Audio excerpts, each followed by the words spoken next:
seriez-vous capable de vivre sans Internet du jour au lendemain? Ben oui, absolument. Oui. Je pourrais passer une fin de semaine ou peut-être une semaine, ça ferait du bien de sortir des réseaux, sincèrement. Moi, personnellement, oui. Oui? Ouais, parce que j'ai pas de réseaux sociaux, OK. donc je suis pas connecté. Peut-être passer 2 jours, oui, mais pas plus que ça, ouais. Complètement d'accord. Tu sais, le monde, il dépend juste de ça. Internet, Internet, Internet. Puis le gouvernement, tu sais, on se fait contrôler carrément. Vous, seriez-vous capable? Non. Non? Non, non, pas du tout.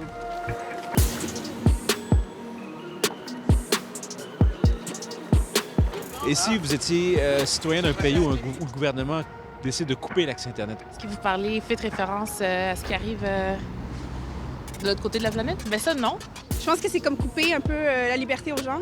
Ça me révolterait. Si un gouvernement coupe l'accès à l'Internet, c'est parce qu'il veut regarder leur population dans leur pays. C'est comme couper les droits des personnes. C'est comme si tu coupais un peu vraiment la liberté puis la connaissance aux personnes. Me priver de ma liberté, ça serait absolument impossible. Et c'est précisément ce qui s'est passé au cours des derniers mois dans le Cachemire, un État frontalier de la Chine et du Pakistan. Le gouvernement central indien a coupé l'accès au Web, entre autres pour mieux contrôler les volontés d'indépendance. Une mesure extrême qui s'est produite à près de 60 reprises en 2019, selon un rapport indépendant.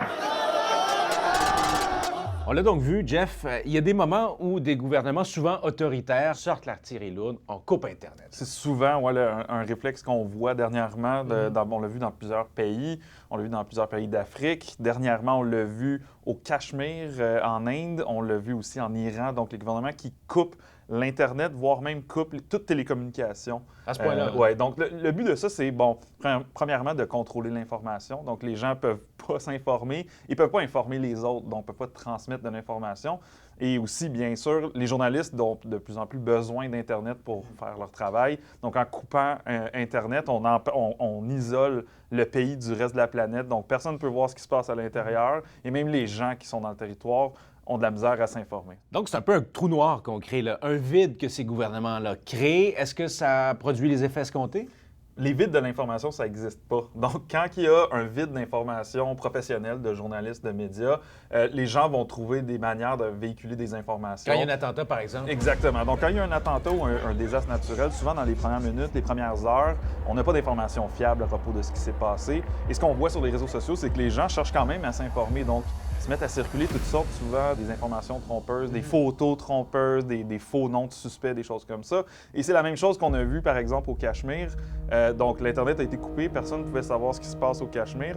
Donc, des gens en Inde et au Pakistan en ont profité pour mettre de l'avant toutes sortes d'informations trompeuses sur ce qui se passe là-bas. Le Pakistan qui veut démontrer qu'il y a des dépassements au Cachemire, que les autorités indiennes torturent des journalistes, par exemple. Ils ont mis des photos sur Facebook où on dit « Regardez, il y a un journaliste au Cachemire qui se fait torturer par les forces d'autorités indiennes. » Finalement, c'est des photos qui avaient été prises dans une émission de télévision, une fiction indienne. Donc, on essaie de faire de la propagande et les gens ne peuvent pas vérifier si c'est vrai parce que l'Internet est coupé. Mais on le sait, l'homme, l'être humain est toujours très ingénieux dans des situations adverses comme ça. Je pense qu'il y a eu un cas à Hong Kong qui nous le démontre bien, là. Même si on n'a pas Internet, les gens ont trouvé des façons de communiquer ensemble et de s'organiser.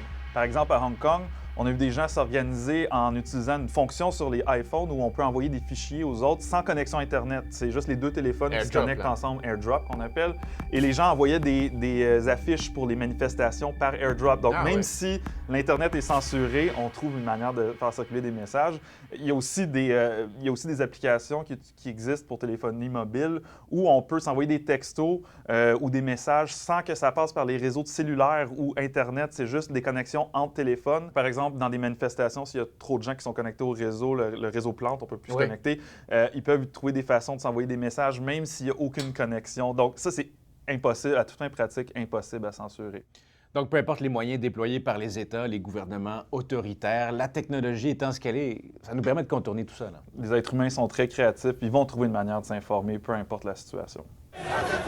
Autre pays, même scénario. Le gouvernement iranien a récemment coupé l'accès à Internet sur l'ensemble du territoire pendant une dizaine de jours. La pire vague de répression des 40 dernières années a suivi. Résultat, plus de 200 morts. J'en ai parlé avec la chercheure Annie Diaye, elle-même d'origine iranienne. Le régime iranien a pris une décision assez lourde de conséquences pour la population. On coupe Internet complètement ou presque. Dis-nous à quoi ça ressemble quand un régime prend cette décision? Il faut savoir que les Iraniens sont parmi les pays les plus connectés au Moyen-Orient.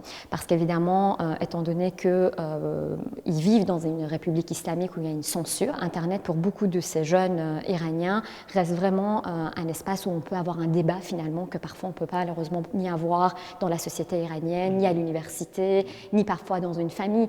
Donc on va aller chercher finalement cet espace-là pour pouvoir s'exprimer et aussi pouvoir lire et entendre ce que les autres disent. Alors, comment ça s'est opéré, ce qui s'est produit au cours des dernières semaines pour bloquer cet accès à ce réseau si vital? Un des premiers actes très forts du gouvernement, ça a été donc de bloquer et en fait de couper complètement l'accès à Internet. En juin 2009, si vous vous rappelez, c'était les élections présidentielles. Ahmadinejad avait été élu pour un second mandat. C'était presque un coup d'État. Vraiment, c'était un coup d'État ici. Les Iraniens étaient très très mécontents, ils ont parlé de tricherie, ils ont parlé de fraude et c'est vrai que Internet, les réseaux sociaux sont devenus dans ce contexte-là un outil en fait d'échange d'informations. En partant de cette observation, évidemment, le gouvernement iranien a pris des mesures. Vous voulez éviter de retomber dans le même piège? Ils ont vécu cette expérience-là, ils se disent on va éviter de reproduire ce qui s'est passé il y a quelques années. Étant donné que les Iraniens sont très très très actifs sur ces réseaux-là, on va leur couper Internet. Ils pourront plus communiquer aussi facilement, les vidéos vont moins circuler, on va moins mettre une image sur la répression aussi.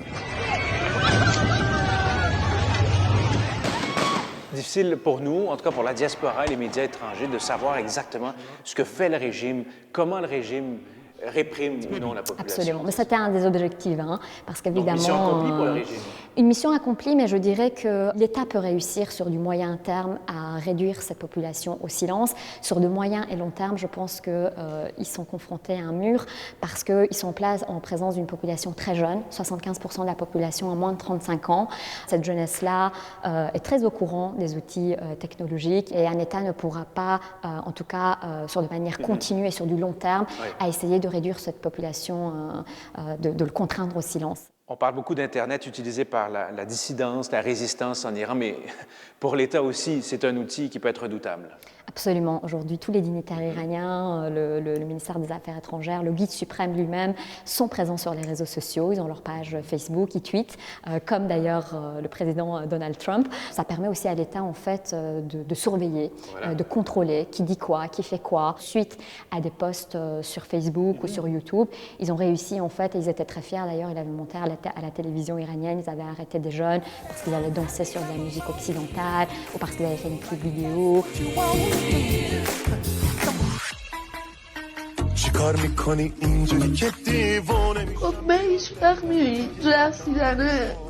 Donc ça aussi, c'est une manière de, si vous voulez, de semer finalement quelque part la crainte et la peur en disant, ben voilà, on arrive à contrôler dans une certaine mesure les voix dissidentes sur la toile.